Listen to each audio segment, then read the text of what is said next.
So, hello, good evening. Welcome. My name's Drew Yeager. I'm one of the co-founders of Club Soda. Club Soda is a place that exists to help you drink more mindfully, become more mindful about your relationship with alcohol, and live well. And one of the things that we do in Club Soda to support you if you're in the business of changing your drinking, actively cutting down or stopping drinking or taking a break or however it is that you're changing, is that we support you with courses. And one of the things which I'm really excited about is that we've just launched a new course called How to Journal, which you can sign up to at joinclubsoda.com. And to support its launch and to talk more about the business of journaling, I am absolutely thrilled to be joined by Clare Pooley. Clare is the award-winning author of the Sober Diaries, which chronicles her experiences of changing her drinking. Brilliant. And her latest book, her first novel, The Authenticity Project, recently won an award for a debut novel from the Romantic Novelists Association. Clare, welcome. Thank you. I'm so happy to be here. How does it feel to be described as award-winning writer? This is like, could you have imagined when you started your journey of change and starting a blog and thinking about it, but could you imagine you would be where you are now? No, I mean, to be honest, when I quit drinking, I thought my life was over. So I certainly didn't think it was sort of just beginning. And, I'd wanted to be a writer ever since I was a small child. So it really is, a childhood dream come true. So, yeah, I hadn't imagined it. Brilliant. So if you're joining us, if you're watching us on YouTube or on Facebook, Clare's going to be presenting a webinar for about half an hour, and then there'll be an opportunity for Q&A after that. So if you've got any questions about changing your drinking and particularly about how journaling might be able to help you, if you've got questions prompted by Clare's presentation or anything else really that you want to ask, both Clare and I have some track record of successfully changing our drinking in different ways, and also in journaling, and we'll draw on Clare's experience in that. But if you've got any questions, please put them in the comments on Facebook, and when we're done with Clare's webinar, we'll come back and we'll ask those questions and hopefully get you some answers. So do ask away. But otherwise, Clare, really over to you. Thank you. Thanks, Drew. So I thought I'd just start by explaining what my story was very quickly for those of you who don't know me. I quit drinking 6 years ago, over 6 years ago now, which still feels extraordinary to me that it's been so long. And it wasn't the first time I tried to quit. So like many of you probably, I tried for about a decade to cut down on drinking and then to quit drinking. I would manage to quit for a couple of weeks or maybe even a couple of months. And I think once I even managed 6 whole months, which sort of felt like a real achievement, only to fall off the wagon again. And what made the real difference this time was journaling, which is really why I wanted to get involved with this course and talk to you guys about how journaling might help you. Because this time, as soon as I quit drinking, I had this sort of real urge to talk to somebody about what I was going through. But, I felt so ashamed of the position I'd landed myself in. And now, the thought of, how ashamed I felt seems, I'm angry with myself, myself of back then for being so ashamed, because of course I shouldn't have been ashamed. I should have been really proud of myself, but I wasn't. And I didn't feel like I could talk to anybody. I didn't feel like I could talk to my friends. I didn't feel like I could talk to my family. I didn't feel like I could talk to a GP. I certainly didn't have the courage to go to AA or anybody like that. But I did feel that I had to offload somehow. So I remembered that, when I was a child and when I was a teenager, I used to write a diary. I wrote a diary every day. And I thought, well, maybe writing a diary would help. It would help me to get everything off my chest, but privately. And then I thought, well, actually, this is now the 21st century and people don't really write diaries anymore. They write blogs and things like that. So I thought what I'd do is start a blog instead. And I had no idea how to do that. And, I'm a bit of a technophobe and I couldn't ask anyone for help because I didn't want anyone to know what I was doing. So I Googled, how do I start a blog? And I started a very rudimentary blog on blogger.com called Mummy Was a Secret Drinker. And I wrote in that blog every single day, at least once, actually, for 3 years. And that blog really saved my life, and it's what got me to where I am now. And it actually changed my career. It changed everything. And as I said, that's really why I wanted to do this and to talk to other people about journaling and how it might help. And what I'm going to do is just talk about why I think it makes a difference and why I think it's worth doing, and then talk about how you might go about journaling yourself. So why do it? Why does it help? Why is it important? Well, one of the first things I think is that it really helps you to make sense of where you are, why you're here, what you're doing, all the questions that are going round and round your head. If you're trying to, not just if you're trying to quit drinking, but if you're trying to change anything about your life, or you're trying to deal with any, real stresses like bereavement, divorce, whatever it might be, it just helps you to order your thoughts, because especially with addiction, I always talk about the wine witch, the voice in your head that's constantly going round and round and round and driving you crazy. And journaling, writing it down, just helps you take those thoughts and make sense of them. It also helps you record things that are important. So, I always think a good place to start is to write about why you want to, presuming that you're doing this to quit drinking, for instance, why it is that you want to quit drinking. So how is it making you feel? What's it doing to your life? What's it doing to your relationships? What sort of things do you want to change? What sort of things are you feeling ashamed of? All of, write lists of why you're doing this, because you might need to remind yourself of that sort of later. And then also looking at where you want to be. So it's really helpful to record, where, if I imagine my life in 5 years' time, what does it look like? What am I trying to achieve? What am I doing this for? So it's a great place to write down all of those things, and things like, you can make a record of things that you find difficult, things that make it easier. So lists of, what we call toolkits, the things that you do that make that can get you through those difficult times. So it's a really helpful record.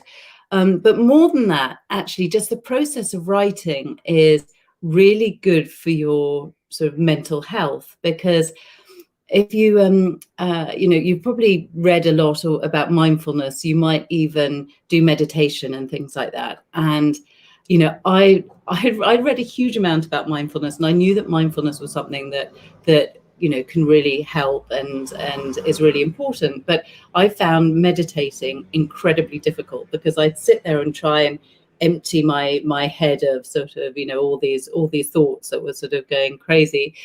And I just couldn't do it. I managed for about 5 minutes, and then I'd end up sort of, I'd end up going down a rabbit hole, and I just found it impossible.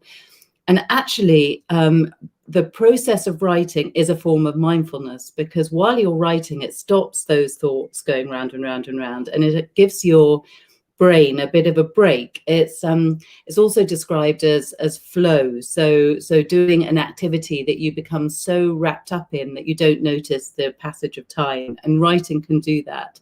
So the process of writing itself is actually really, really good for your mental health. On top of that, it's really helpful, journaling, to help you to remember what life was like. So what you often find is about 6 months after quitting drinking or any form of addiction, you forget how bad things were. So you start thinking, God, I feel much better now. You know, I'm a changed person. I'm actually sort of, you know, I've learned a lesson. I'm different, and I can now start drinking sensibly or moderately, or you know, and what you need to do at that point is go back to the beginning of your journal and remind yourself why drinking sensibly and moderately was never really possible, if that indeed is the case. Remind yourself how far you've come. Remind yourself how awful you felt 6 months ago and why you're doing what you're doing. Remind yourself where it was you wanted to be in 5 years and why what you're doing is you know, an important step to getting there. So being able to remember is really important. And our memory is funny. It plays tricks on us. You know, we have a habit of being just whitewashing stuff that we find difficult. So often when you look back at really traumatic times, you can't remember exactly how bad it felt, and your journal will help you to be able to do that. So, you know, I find now when I look back at the early days of not drinking, I really can't remember. I can't remember what it felt like, but you know, I have this book to remind me never to go there again. So yeah, so it's your record of why you're doing this. I mentioned this briefly, but it also helps you see how far you've come. So when you're feeling, you know, if ever you're feeling a bit down or a bit, you know, worthless, or you know, you're being too hard on yourself, then reading your journal just reminds you what a huge achievement you've made, and you know how far you've come, how far you've traveled, and that is a really helpful thing to be able to do. The next thing I think can be really, really helpful with journaling is community. And this depends on what sort of journaling you're doing. So if you're just writing a diary privately and you're not sharing it with anyone, then what you won't get that sense of community. But if you decide that you're going to write, you're going to journal publicly, and I'll come on to talk about how you might do that, but blogging is one example. Then your journal can start creating a community around you of people who are following your story and cheering you along, and you know, people whose story you're following in turn. And you know, there's a great saying, as Johann Hari did this fabulous TED talk called "Everything You Know About Addiction Is Wrong," and he ends that talk by saying the opposite of addiction is connection. And I really think that's true. And journaling publicly is a way of creating that sort of connection, and that can really, really help. So I think journaling is a fantastic tool, whether you do it privately or publicly, but the additional benefit of being public about it is creating community. And then finally, journaling can potentially lead to a whole new career. So if being a novelist, for instance, is something that you've ever had any interest in, just the process of writing every day is, you know, writing is like a muscle that you know, as you to get better at it, you just need to practice it. You need to get into a routine. You need to you know, you just need to get into the habit of writing every day, and it really helps to do that. It also really helps when you know, writing about what's going on in your own head, then is a really good practice for starting to get into the head of fictional characters. So I found that, you know, being able to write about my journey then meant that I could take fictional characters and do the same thing with them and really put myself in their head and imagine the world through their eyes. So I'm not sure I could have written a novel if I hadn't started off by journaling. You know, it's just a great first step if you're interested in writing memoir, if you're interested in writing fiction, whatever sort of writing you might want to do. You know, just journaling is the perfect starting point. It can also lead to other things. So, for instance, if you're If you're journaling publicly, it can lead to a whole sort of, social media career, or, people go from journaling to being sober coaches, for instance, or training in psychotherapy. I mean, there's all sorts of doors it can open if you just see where it leads you. So it's a great first step to potentially a whole new life. And what can be better than that? So those are all the reasons why I think journaling is a great thing to do. And then I thought I would just talk a little bit about how you might go about doing it, and then hand it over to you to ask any questions you might have about anything, really. So how to go about journaling.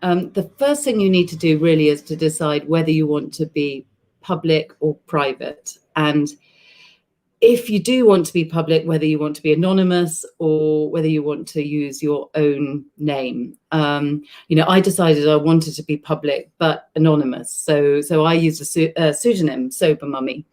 And it was about, I've been blogging for about 2 years. Oh no, maybe not quite that long, 18 months or so before I actually told anybody who I was, because I felt much more comfortable doing it that way. And whatever you decide is completely up to you, but it will affect, the media you use to journal. So if you're doing it privately, then you could just use an old-fashioned diary. You could blog on a you could just write a journal on a laptop.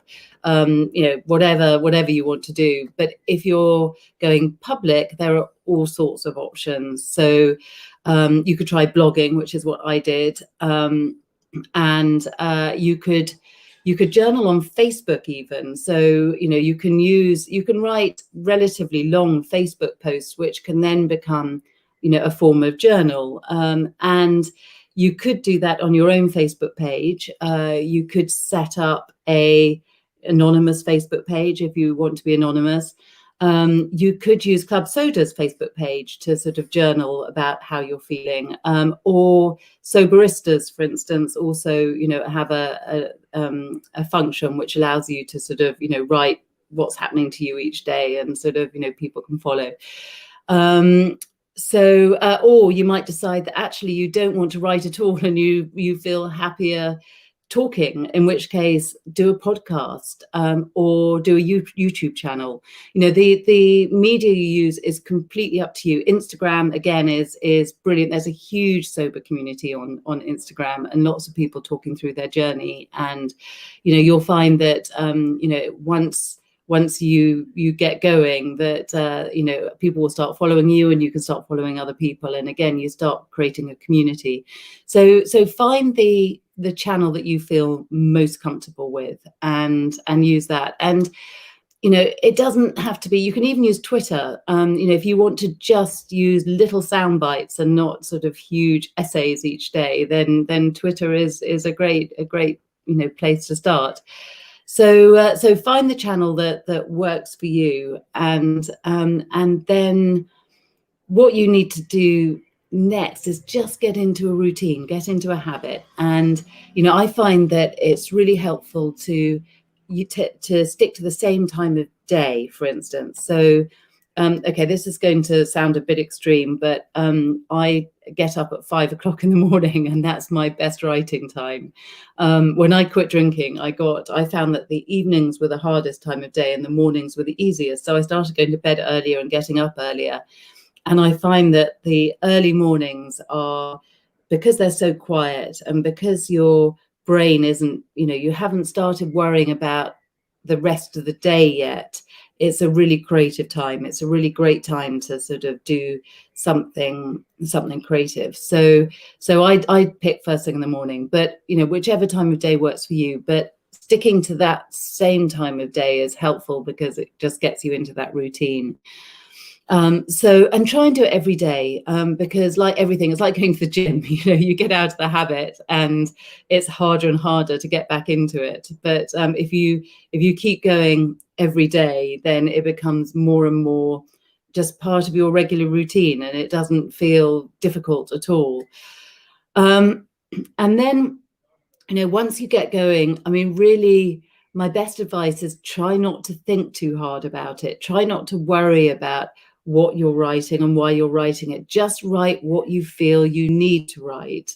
Just imagine that you're talking to a really good friend, but someone who isn't going to judge you at all, and someone who isn't going to tell anyone what you've said, so a really discreet, very understanding friend, and just talk to them, tell them how you feel, tell them what you want to do, tell them why you're doing it, tell them what new things you've learned, talk to them about any progress, things you're finding hard, things you're finding easy, whatever you want to get off your chest. And as I said, don't think too hard about it, because this is for you. It's, even if you're doing this publicly, it's still primarily for you. And, so what you really don't want to do is end up worrying about an audience, because an audience will find you, and they'll find you if you're being really authentic, and you'll be really authentic if you're not worried about your audience. So just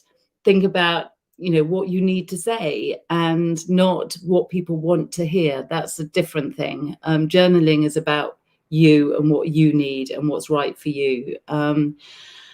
So that's really it, apart from to say good luck. And and yeah, I mean, it is a great step on the way to a whole new future. And I really hope it helps you as much as it's helped me. And I hope to see little journals out there across all sorts of media in the next few weeks, months, years. So and remember always that what you're doing, whether it's quitting drinking, whether it's moderating drinking, whether it's getting through whatever hard time you're going through, you are a superhero. And don't let yourself feel the shame that I felt. Feel proud of yourself, because you're doing an amazing thing, and this will be a great record of that thing. Hi, Drew. Hi, brilliant, Claire. Thank you so much for that. Just to remind everyone, if you're watching us on YouTube and Facebook Live, and you want to ask any questions, do please throw them in the comments. One comment's come through. Somebody says, been seriously thinking about journaling for weeks now, and this has been helpful. I guess I want to build on that. So I know for myself, so journaling, you're right about having a routine. It's really important. And journaling is just, it's now so much a part of my life. Actually, I can use not journaling as a barometer of if I'm okay or not, in a funny kind of way. I notice when I stop talking to myself in my journal and have a question about what's going on. But yeah, for people who are kind of in that very early stage of, I'm thinking this might be a good idea, and that might be wrapped up in, I'm thinking about whether I should change my drinking or not. Have you got any advice for how you can overcome that initial inertia and actually get started? Yeah, I mean, I would write about why you're thinking about it. So you could use journaling to explore whether or not journaling is a good idea, if that makes sense. So, I would just start, pick up a pen or pick up a keyboard, and just, start exploring the things that you think, why you think it might be a good idea, why you're worried that you might, it might not be a good idea, what you think might be helpful, what you think might be hard. And you might find just the process of doing that helps you come to a decision. And you might find that you really enjoy the process of doing that and want to keep going. So that's a great thing about it. It just helps you address any of those questions, any of those thoughts that you're having. Yeah, I think that's right. And so I've just put the link to the How to Journal course for anyone who's interested. You can find it at joinclubsoda.com. One of the things that actually we explore in the course is all of the different ways that you can journal. And I think one of the reasons that people sometimes get stuck is because they might you might struggle with language, or you may struggle with self-expression through words. Many people discover as adults they've been undiagnosed with dyslexia for all of their life, and then suddenly life begins to make sense, because you begin to understand why words have always been difficult. So actually finding creative ways into journaling as well, thinking about drawing and photography, and you mentioned sharing on Instagram as well. Lots of ways that you can begin the process of exploration and self-discovery in ways which can be really supportive to you. Yeah, just an example of that, which I think is really lovely. There's a lady I follow on Instagram called Sober Cynic. I think it's Sober Cynic. And she uses Barbie dolls to show her journey. So what she does is every day she'll take this Barbie and she'll put it dress it up and put it in a context that sort of she then goes on to explain, and make sense of, and it's hilarious, absolutely brilliant. So there are all sorts of creative ways that you can document your journey that don't necessarily involve having to write whole essays. You combine pictures and words, you can use voice, you can use music, even whatever it is that you find most helpful, because it is absolutely for you and not for anybody else. Although Absolutely. People may find it helpful too. Yeah, absolutely. Can we talk about that a little? Because you did make a conscious choice. You mentioned this at the beginning of your talk. You made this conscious choice to, although you were anonymous, you were sober mummy for, as you say, for a while, 18 months or so. You made this choice to document your journey publicly, and you also, in your introduction, you talked about shame. And the role that shame had played in your journey up to that point. Were those two things linked together? Was deciding to go public in your journey of change in some way? Do you think that was a counterbalance to practically overcoming issues of shame? Was it a challenge to yourself in some way?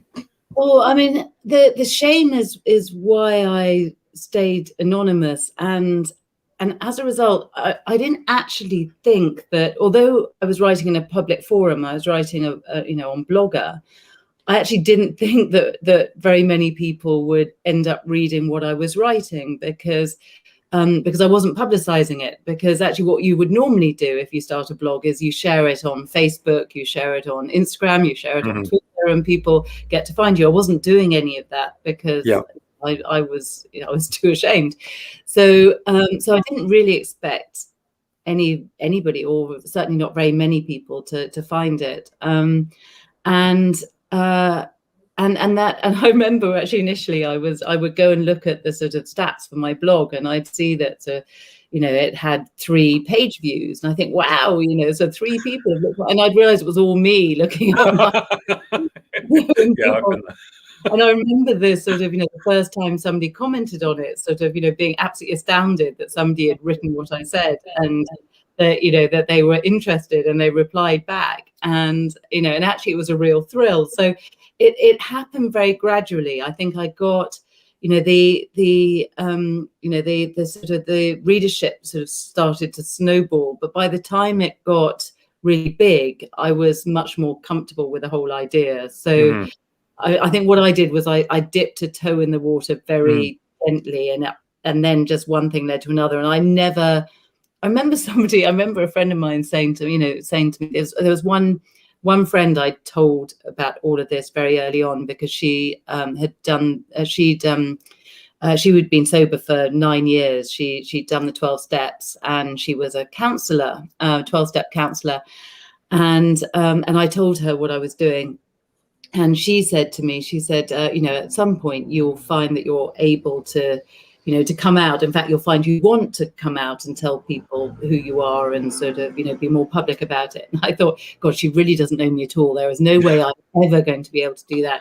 And now look at me, I think sort of, I think hundreds of thousands of people around the world know that what I've been through. So it is. I think it is all about small steps. It's about just doing what you feel comfortable with at the time, and you might find that that's all you ever do, or you might find that it leads to something else, it leads to something else, it leads to something else. Yeah, absolutely. How does that feel, given where you were, with that sense of shame about your drinking and not wanting to become on to as you say, hundreds of thousands of people know your name, have read your book, have leafed through the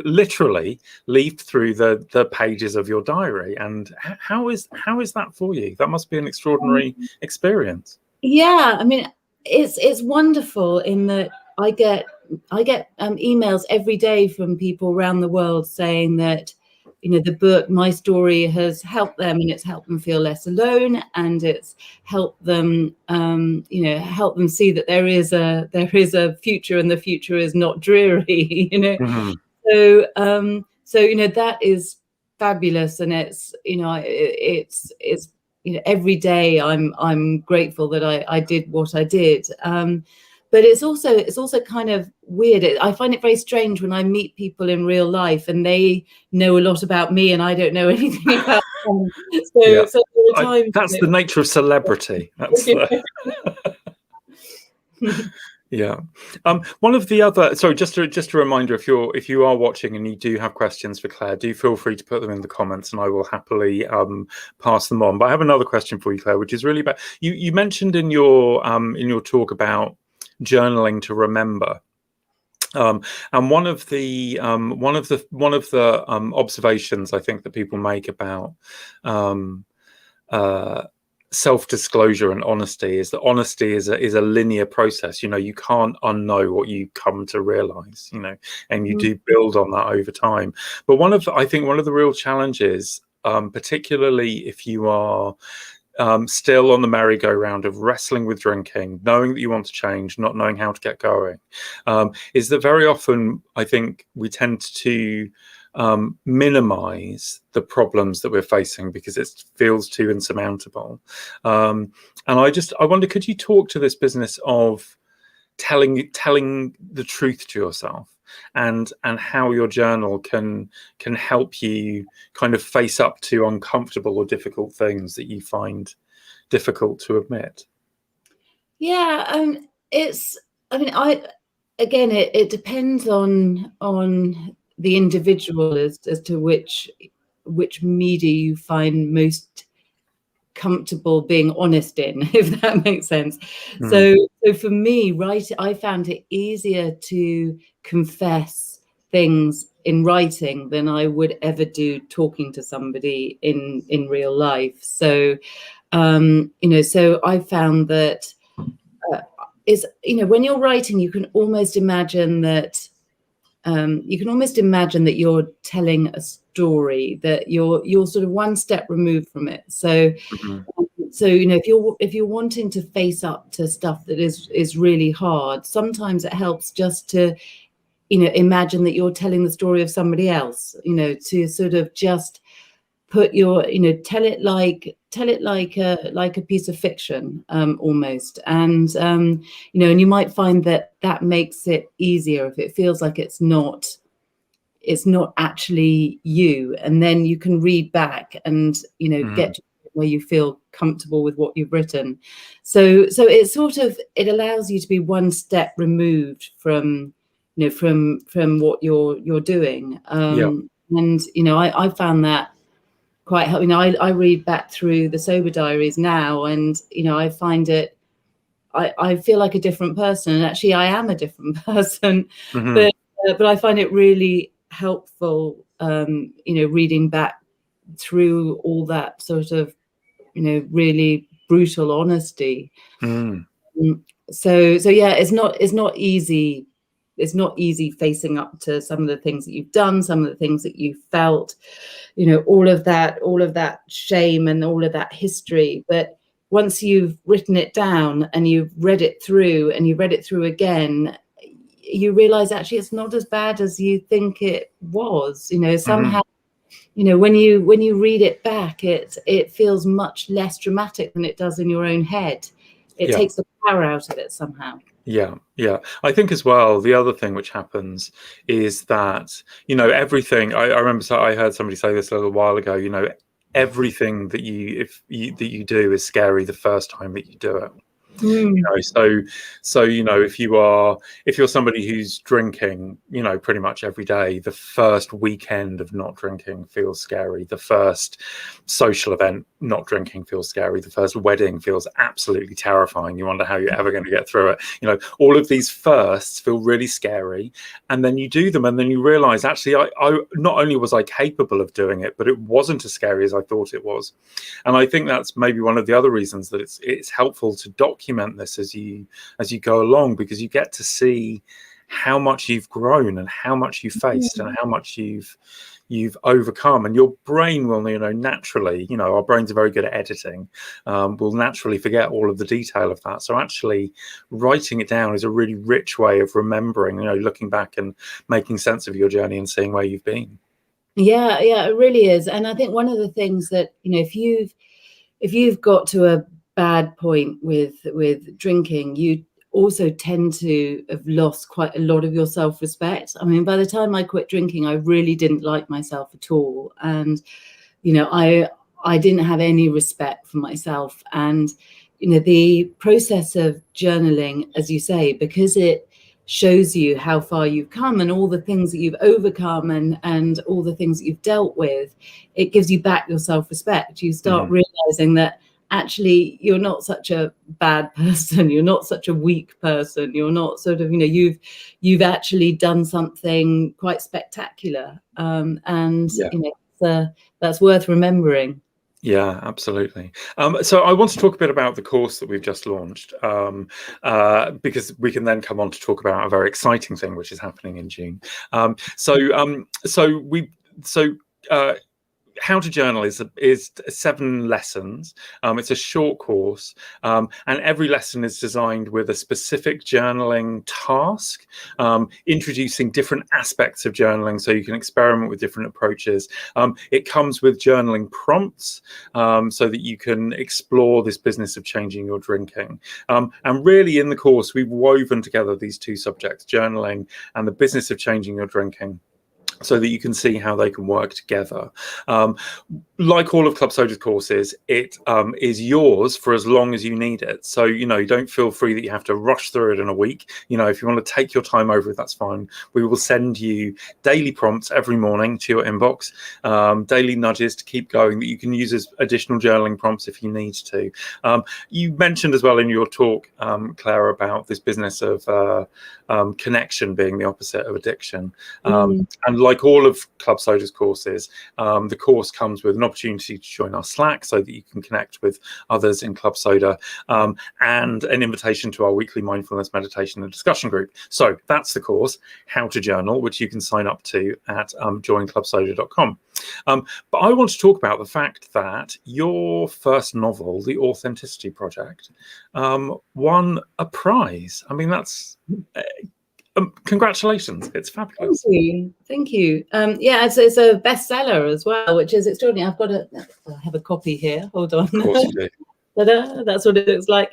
And that's where journaling led me. I mean, I went from writing about my life to writing about the life of completely fictional people, and I still feel that I use writing as therapy. And if I don't, you said, Drew, that you can tell when you're not in a good place when you've stopped journaling, and I find that if I don't write every day now, I start feeling a bit sort of edgy. It's my way of dealing with stuff. And funny enough, I don't journal anymore about, I don't write about my own life, because I find writing fiction is just as good therapy now as that was. Because, so for instance, in the Authenticity Project, there's a one of the characters is an addict called Hazard, and he's addicted to alcohol and cocaine, which he quits at the beginning of the book, and we follow his journey through getting sober. And writing that helped me to explore what I'd been through, but one step removed, because I was doing it through the eyes of somebody else. So it was another form of therapy, having sort of talked about my own life ad infinitum, I found sort of exploring the things, the themes I was interested in, the issues I was interested in through the eyes of fictional characters, just, you know, helped me to explore the world even more and in a more diverse way. So so I still use writing as therapy, but in a slightly different way. And it's that writing as therapy which has led to this, which is going along the bottom of the screen, which is that your prize was a financial one, and you've very kindly donated the prize from the Katie Ford debut novel prize. Yes, exactly.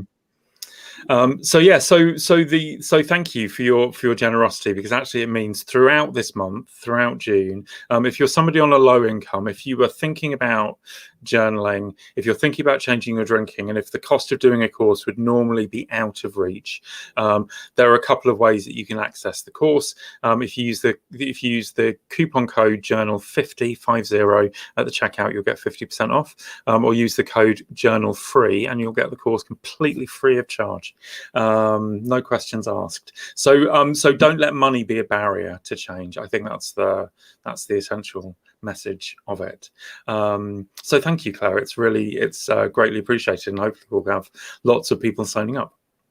No, it's an absolute pleasure, and I really hope that it's helpful. And I don't want money ever to be a barrier and I think it's one of the great things that Club Soda does is so much of what you do is absolutely free. And it's a fabulous resource. So if anybody is new to Club Soda, I would hugely recommend joining and participating in all the Facebook groups and so on, because it's a hugely helpful resource.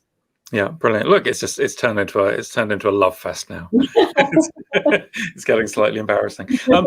Claire, any final thoughts? So if somebody's watching this right at the very beginning of journey, maybe in the very early stages of beginning to change, sitting there with a blank, I was this person, for a little while, I collected beautiful journals, beautiful books which I could have written in, which decorated my shelves. If somebody watching this is that person, what's the one thing that somebody can do in the next 24 hours to get themselves going? Oh, you know what? I think one of the great things I learned from quitting drinking is taking one day at a time and one step at a time, because I remember when I was at the beginning of that journey, if I looked too far ahead, it was utterly terrifying. So, if I thought about what the future without alcohol looked like, I found it really scary. So all I could do is just focus on how do I get through this individual day.